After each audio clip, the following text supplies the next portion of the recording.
جی د لیکوال ګرانو کتونکو او اوریدونکو د پسرلی موسم دی په سوات کې تاسو به وینئ مونږ په یو باغ کې ولاړ یو. دغې باغ کې یو خوندور پروګرام دی، هغه هم د بهر هیواد کې چې زموږ د دې سیمې کم پښتانه کار زیار له تلي او هلته کې خپلې ډیوټیانې کوي، مزدوریانې کوي، هغوی را جوړ کړی دی. نو راغلي وو ورله، نو ما ویل چې د دې باغ سیل په تاسو باندې وکړم.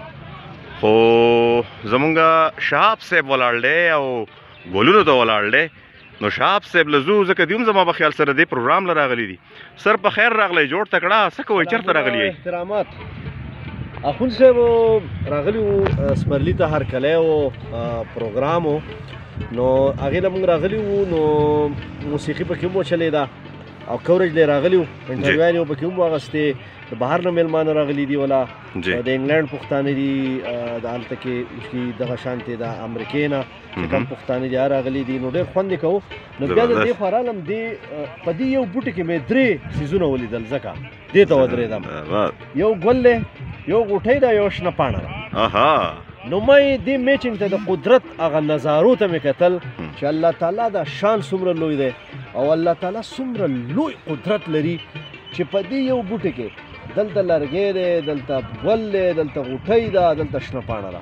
تاسو کتی هم شئ؟ بالکل بالکل بالکل. یعنی جی دا شنه پاڼه پکې هم راوتې ده. بالکل بالکل. او دا ګوره د قدرت نشانیانې دي چې اول چې کوم دی غوټۍ بیا ګل شي، بیا دغه ګل په میوه کې بدلیږي او سره سره د دې که موږ وګورو بیا میوه هم راخیږي. دا شلتالو دی. بالکل جی. د پسرلي په حواله باندې څه وایي جی؟ سپرلی خلک وایي چې ډېر ښایسته موسم وي، ذهن ته پکې سکون وي، رنګونه یې پکې، ګلونه یې پکې او بني ادم پکې خوشحاله وي. ګوره جی د سوات چې ده که نه، د سوات هر موسم ښکلی، خو چې کله بهار راشي نو بیا د سوات سپرلی او بهار چې دی نو دا بیا په څو څو چنده سیوا شي، ځکه دلته کې مختلف قسمه ګلونه دي، مختلف قسمه میوې دي.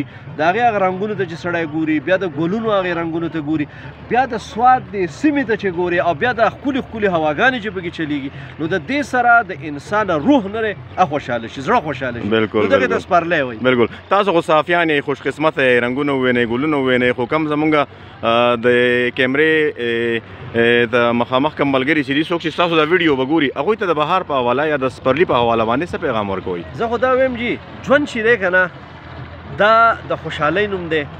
په دې کې ازمایښونه هم راځي، په دې کې سختیانې هم راځي، کار به وکړو، کار به هم کوو، هر څه به کوو، خو د سپرلي خوند اخیستل چې دي که نه، زه وایم چې دا د هر انسان لپاره ضروري دی، ځکه چې الله تعالی انسان له ژوند ورکړی دی. د دې ژوند دا ښکلاګانې، دا ګلونه، دا موسم، دا غرونه، دا هر څه الله تعالی د انسان لپاره پیدا کړي دي. نو انسان له هم پکار ده چې د دې نه خوندونه واخلي، خپل زړه له سکون ورکړي، دماغو له سکون ورکړي، خپل بچي راولي، هغې له چې کوم دی دغه خوشحالیانې ورله ورکړي، نو د ژوند مزه چې ده به یو په دوه شي. ډېره زیاته مننه شهابالدین صاحب. کتونکو او اورېدونکو، دا ښایسته ښکلی باغ به وینئ او پسرلی دی.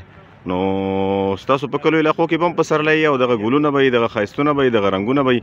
نو لږ وخت وباسئ، خپل ذهن چې دی هغه پاک کوئ، ریفریش یې کوئ او د سکون د رنګونو ډکه دنیا چې ده د دې نه خوندونه واخلئ. ډېره مننه.